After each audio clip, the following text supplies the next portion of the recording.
말씀 같이 나누겠습니다.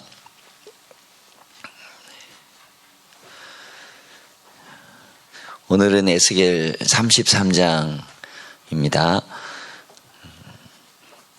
에스겔을 두 부분으로 나누자면 이제 1장에서 32장까지 예루살렘과 주변 나라들에 대한 심판, 그래서 지금까지 쭉 심판에 관한 말씀 우리가 나누었습니다. 이제 나머지 부분을 보자면 이제 33장부터 시작이 됩니다. 이제 구원과 회복에 대한 이제 메시지라고 볼 수가 있습니다. 이제 에스겔 동영상 이런 유튜브를 보시면 자세하게 이렇게 조금 이해할 수 있는 부분이 있습니다. 그런 것들을 좀 참고하셔도 좋겠습니다. 자, 오늘은 이제 선지자의 역할과 이스라엘의 상태인데 이제 파수꾼에 대한 말씀이 나오죠. 파수꾼의 사전적 의미를 찾아보니까 경계하면서 지키는 사람, 흔히 보초병이라고 우리가 하잖아요. 어떤 일을 한눈 팔지 않고 성실하게 하는 사람을 일컬어 말합니다. 여러분들 남아프리카의 미어캣이라는 동물 혹시 아십니까? 낮에는 굴에서 이렇게 나와서 두 다리로 일어서 있는 이 자세가 유명하잖아요. 이는 자신의 이 천적등을 경계하기 위해 보초를 서는 그 모양입니다. 그 행동이죠. 그래서 사막의 파수꾼이라는 별명이 붙었습니다.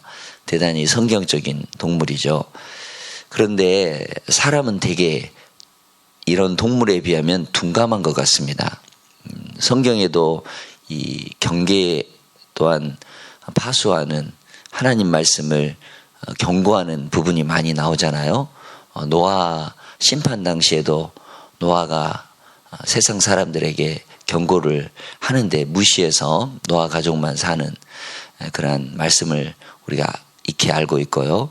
또 창세기 19장에 보면 소돔과 고모라 이 심판 때에 천사들이 와서 경고하잖아요. 여호와께서 이 성을 멸하실 터이니 너희는 일어나 이곳을 떠나라, 이렇게 말을 해줍니다. 근데 롯과 그 가족들이 조금 미적미적하잖아요. 그리고 롯의 사이들은 아예 이걸 농담으로 여길 정도로 이렇게 둔감했습니다. 에레미야 6장 17절에 보면 너희 위에 파수꾼을 세웠으니 나팔 소리를 들으라. 오늘 심판으로 이제 칼이 임한다 그러면서 그 나팔 소리를 불어라. 에레미야도 그 비슷한 시대의 에스겔과 이 바벨론에서 에스겔은 또 예루살렘에서 에레미야는 계속해서 이렇게 말씀을 경고하시죠. 그런데 그들의 대답이 어떻습니까? 우리는 듣지 않겠노라. 이렇게 말합니다. 하나님 말을 안 듣는 것은 그때나 지금이나 똑같은 것 같습니다. 에스겔은 이제 파수꾼으로 이제 다시 부름받잖아요. 우리 서두에 에스겔 3장에 보면 파수꾼으로 세웁니다. 그래서 두루마리를 먹으라고 그러죠. 말씀을 먹으라고. 자, 오늘 33장에서도 다시 이 파수꾼으로 세우시는 그런 하나님의 모습을 볼 수 있습니다. 하나님께서 에스겔을 파수꾼으로 세우신 이유는 이스라엘을 위함이죠. 깨우쳐 위기를 피하도록 하려는 목적에서입니다. 파수꾼은 피곤하고 잠이 쏟아져도 부대와 도성, 마을을 지키려면 눈을 부릅뜨고 깨어 있어야 합니다. 여러분들 간병인 잘 아시잖아요. 24시간 이렇게 또 간병인 하시는 분들 보면 환자를 지켜보고 계시잖아요. 피곤해도 이게 밤에 이 환자가 상태가 어떤가 늘 이렇게 지켜보면서 옆에 있잖아요. 근데 그분이 막 졸고 뭐 딴 행동하고 그러면 간병인 쓰기가 어렵잖아요. 자, 오늘 우리에게 본문을 적용해 보면 바로 이 파수꾼의 사명을 감당할 자가 그리스도인들, 우리들이라는 말씀입니다. 우리가 왜 그렇습니까? 그리스도인들은 하나님의 정의를 알고 심판받을 제약을 알기 때문에 그렇습니다. 또 그리스도인은 죽음의 자리에서 벗어나 생명을 얻는 길을 알기 때문에 우리가 그렇습니다. 그렇다면 파수꾼은 구체적으로 무엇을 해야 하는가? 첫째, 본인이 먼저 말씀을 듣고 사람을 깨우쳐야 합니다. 에스겔 3장 10절에 보면 인자야 내가 내게 이를 모든 말을 너의 마음으로 받으며 귀로 듣고, 파수꾼이 해야 될 하나님 말씀 받는 자세는 마음으로 받으라는 겁니다. 진심으로. 그리고 귀로 들으라 말씀하고 있습니다. 에스겔 선지자가 계속해서 행동 예언으로 말씀을 증거하잖아요. 그런데 이 말씀을 듣는 청중들, 그 백성들은 어떻습니까? 듣는 둥 마는 둥 하잖아요. 그러려고 정말 그런 일이 있겠어? 아니잖아요. 그런데 하나님의 심판은 반드시 이루어집니다. 이제 후반부에 보시면 이 예루살렘이 이제 완전히 멸망하고 함락을 당하고 이제 피해서 도망온 사람이 에스겔에게 이 소식을 알려주잖아요. 그때 이제 사람들이 진짜 그런가 보다 하고 하나님의 예언이 성취되었나 보다. 그 에스겔이 말한 내용이 그대로구나. 그렇게 경계를 받게 되는 거죠. 자, 에스겔은 듣든지 아니 듣든지 그들에게 고하여 이르기를 주 여호와의 말씀이 이러하시다. 이게 사명이잖아요. 하나님의 말씀을 들어 하나님의 뜻과 하나님의 소원을 알게 되고 하나님의 마음으로 백성을 깨우치는 것, 그게 파수꾼의 역할입니다. 파수꾼은 하나님의 말씀에 귀를 기울이고 살아야죠. 그래서 늘 말씀을 읽고 가까이 해야 합니다. 두 번째, 악한 길에서 떠나 생명을 구원해야 합니다. 사람이 생명을 얻게 하는 것은 그 길은 악한 길에서 떠나게 하는 것이죠. 악인의 번영은 오래가지 못합니다. 심판 앞에 서는 것을 반드시 알려주어야 하는 것이죠. 역대하 7장 14절 우리 잘 알고 있는 말씀, 내 이름으로 일컫는 내 백성이 그 악한 길에서 떠나, 그렇죠, 악한 길에서 떠나야 하는 거죠. 스스로 겸비하고 기도하여 내 얼굴을 구하면 내가 하늘에서 듣고 그 죄를 사하고 그 땅을 고칠지라. 하나님은 분명하게 약속하셨습니다. 그럼 뭐가 문제냐? 깨어있는 파수꾼이 점점 없어지는 것도 문제고요. 그리고 그 말을 듣고 뉘우치지 않는 것, 그것이 문제라는 겁니다. 오늘 이 말씀이 그렇다라는 거예요. 파수꾼이 나팔을 불었는데 그 경고를 듣고도 죽는다. 그러면 죽는 사람의 책임이 있다라는 겁니다. 그러나 심판이 임했는데도 불구하고 파수꾼이 나팔을 불지 않아서 사람이 죽는다. 그러면 그 책임을 파수꾼에게 묻겠다라는 겁니다. 엄중한 하나님의 말씀이죠. 들어도 그만, 안 들어도 그만. 인간의 수준에서 판단해서는 결코 안 된다라는 겁니다. 사느냐, 죽느냐, 문제가 달려있는 것이죠. 말씀을 들으면 살고 듣지 않으면 반드시 죽는다. 그래서 역대하 16장 9절에 여호와의 눈은 온 땅을 두루 감찰하신다. 두루 감찰하신다. 전심으로 자기를 향하는 자를 찾으신다. 하나님은 그렇게 찾으시는 분이에요. 그래서 찾으시면 그를 위해서 하나님은 능력을 베푸신다. 하나님이 그렇게 여러분들 찾으시고 능력을 베풀어 주시고 또 여러분들 깨어서 일깨우는 은혜가 있기를 바랍니다.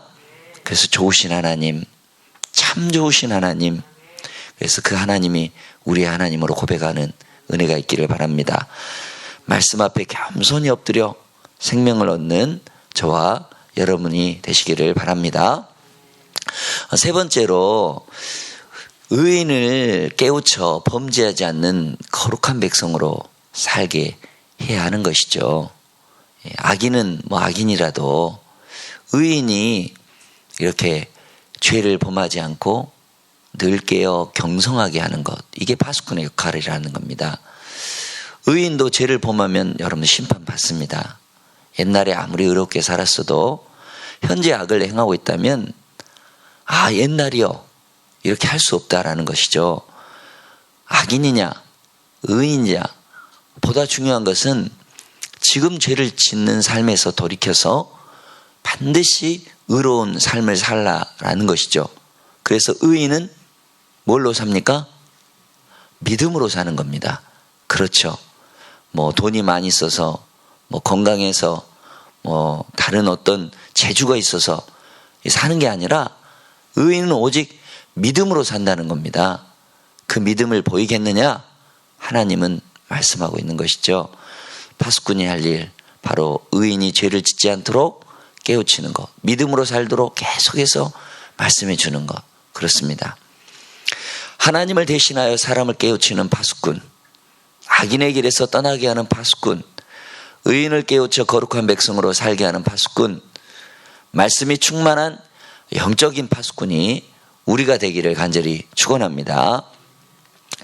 11절에 12절에 보면 하나님은 어떤 하나님이냐? 악인이 죽는 것을 기뻐하지 않으십니다. 그리고 그 악인이 회개하고 사는 것을 기뻐하시죠.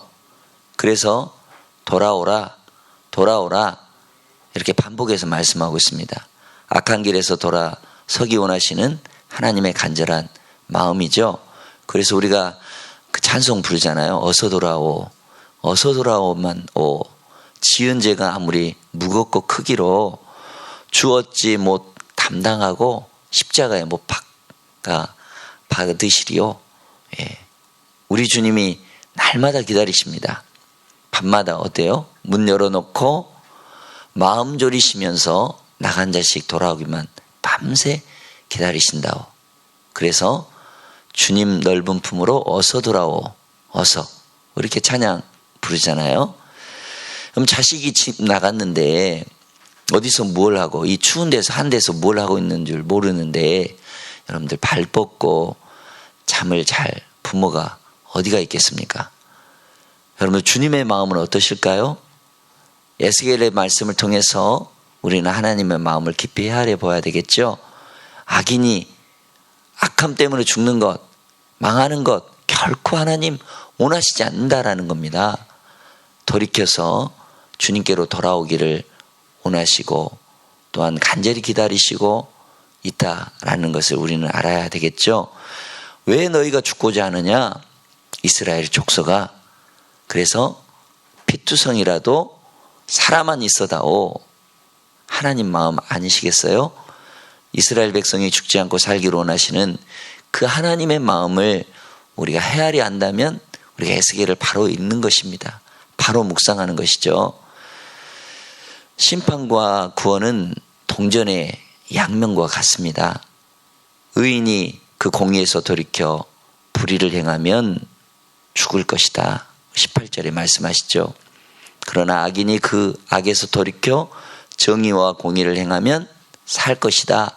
19절에 말씀하고 있죠. 하나님은 그런 하나님이십니다. 자, 이제 파수꾼의 경고가 성취되었듯이 보여주는 사건이 제가 서두에 말했던 것처럼 예루살렘 멸망 소식을 듣게 됩니다. 그게 21절, 22절 말씀이에요. 그 말씀을 듣고 이 에스겔의 그 말씀, 그 경고의 말씀 듣고 어땠겠어요, 사람들이? 진짜 말씀이 그대로 이루어지는구나. 하나님은 약속의 성실한 분이시죠. 예루살렘 멸망은 하나님 약속의 성취입니다. 그 영광이 떠나실 때 얼마나 하나님이 가슴 아프셨겠어요.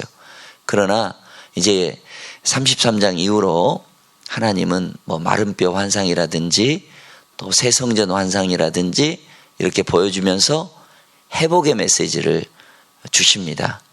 여러분들 기대되시죠? 그 회복의 메시지를 통해서 여러분들 가정도 회복되시고 여러분들 삶도 회복되시고 우리 자녀들도 회복되고 또 이 나라에 지도자가 없어서 망하는 것이 아니라 하나님이 안 계셔서 망하는 거 아니겠어요? 그렇기 때문에 지도자도 잘 뽑고 또 이 나라가 정말 더 어제도 우리가 다문화 선교 말씀 들었잖아요. 할 일이 많습니다. 그러죠? 예, 우리 귀한 하나님의 귀한 사명, 파수꾼의 사명 우리가 잘 감당해서 하늘 상급 많아지기를 원합니다. 인간은 허물과 죄로 부패합니다. 그에 대한 결과는 죽음이죠. 그러나 죽지 않고 사는 길이 있습니다. 그것은 회개하는 길뿐이죠. 에베소서 2장 1절에 예수님이 허물과 죄로 죽었던 우리를 어떻게 했다고요? 살려주셨다라는 겁니다. 로마서 5장 8절에 우리가 아직 죄인되었을 때에 그리스도께서 우리를 위해 죽으심으로 하나님께서 우리에 대한 자기의 사랑을 확증하셨다라는 겁니다. 도장으로 꽝 찍었다라는 겁니다. 어느 누구도 이걸 빼앗아갈 수 없다라는 겁니다. 칼이나 적신이나 죽음이나 천사나 다른 어떤 것으로 하나님의 그 사랑 끊을 수 없다라는 겁니다. 우리는 그토록 귀한 사랑 받았어요. 그 사랑 알지 못하는 사람들에게 전하는 것, 파수꾼의 사명 감당하는 것, 바로 우리가 해야 할 바로 귀한 몫이라고 저는 생각합니다. 하나님은 정의와 공의를 사랑하시죠. 그러나 그 정의와 사랑으로 심판하시지만 또한 그 정의와 공의를 행하는 자에게는 반드시 기억하시고 상을 베푸신다. 그 사실을 우리는 알아야 합니다. 하나님은 지금도 오래 참으시죠. 아무도 멸망치 않고 모두 회개하기 이르기를 원하십니다. 자, 그러면 우리의 관심은 어디에 있어야 할까요? 예. 땅에 남겨진 그 공동체, 바벨론 땅에 남겨진 그 공동체, 그 사람들은 그냥 현세 안주하는 거예요. 그냥 이제 바벨론 세상의 힘, 또 성공, 돈에 어떻게 보면 가장 집착할 수 있습니다. 그래서 여러분들 거기서 그냥 사는 거예요. 그런 하나님 말씀, 택한 백성들은 그렇게 살지 말라고 말씀하는 것이죠. 그걸 우리가 적용하면 남의 자녀에 어떻게 됐든지 내 자녀만 잘 되면 된다. 이런 생각 우리 많이 하잖아요. 그럴 수 있습니다. 그러나 크리스찬들은 그게 아니죠. 예. 하나님의 경고의 메시지와 이 가르침을 그냥 교양 강좌로만 인식하고 세상 욕심에 우리가 사로잡혀 우리 혹시 살고 있지는 않은가? 우리 두로, 애굽, 교만 때문에 망하는 거 우리가 봤잖아요. 그래서 우리 높아진 마음이 혹시는 없지 않았는가? 하나님이 이렇게 주셨고 하나님이 우리에게 지금까지 은혜를 베풀어 주셨는데 더 달라고만 하고 주신 것 감사하지 않고 더 높아지고 비교하고 혹시 그런 마음을 갖지 않았는가? 우리는 다시 한번 깨우쳐야 하겠죠. 자, 그럼에도 불구하고 죽지 않고 사는 길이 있다. 우리에게 가장 큰 소망의 메시지 아니겠습니까? 에스겔은 죽지 않고 사는 길로 회개를 제시했습니다. 악인이 그 악에서 돌이켜 정의와 공의를 행하는 것, 죽지 않고 사는 길이다. 하나님은 이걸 간절히 원하고 계신다. 계속해서 말씀하시죠. 그 가운데 죽지 않고 사는 길이 허물과 죄로 죽은 우리를 살리기 위해서 십자가에 죽으시고 부활하며 승천하셔서 다시 오시마 말씀하고, 그래서 우리는 마라나타 주 예수여 오시옵소서 우리 기다리고 있는 것입니다.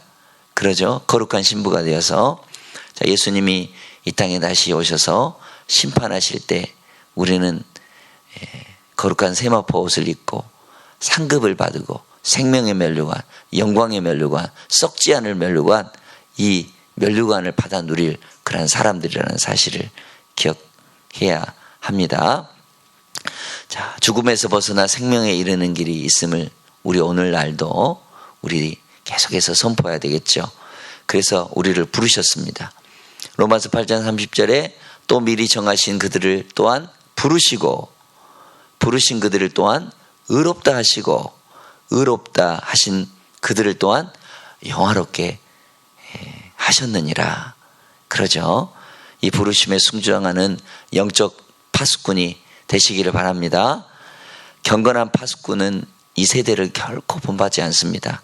악한 세대의 영적 감각의 안테나를 곧바로 세우고 마음을 새롭게 하여 은혜를 받아서 새롭게 되는 것이죠.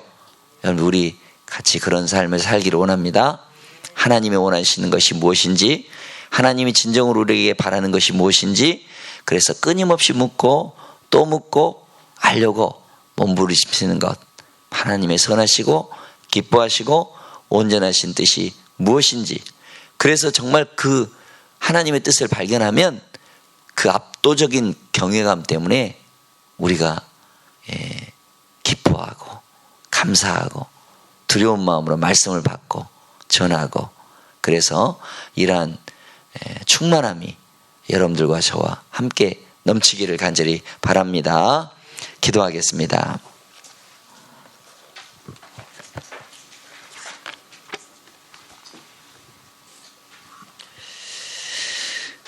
주님, 우리가 맡은 본분은 구주를 높이는 것입니다. 세상에 죽어갈 심판받을 그 영혼을 향해서 애타는 심정으로 그들이 구원 얻도록 우리가 잘 인도하는 것, 우리 선한 목자 되신 예수님께서 우리에게 이미 해주신 그 모범을 행하는 것, 바로 저희들에게 있는 본분이라 믿습니다. 부르심을 받았다면 내 형제를 잘 섬기게 하시고 구주의 뜻을 따라서 정성을 다해서 그분들을 사랑하고 섬기게 하여 주시옵소서. 그래서 주 앞에 모든 일 잘 순종하게 하시고 이후에 주님을 배울 때에 상 받게 하여 주시옵소서. 그래서 항상 깨어서 늘 기도드리고 우리 믿음 변치 않도록 우리를 지켜 보호하여 주시옵소서. 새벽 예물을 축복하시고 기쁘게 받아 주시옵소서. 감사드리며 예수님의 이름으로 기도드립니다. 아멘.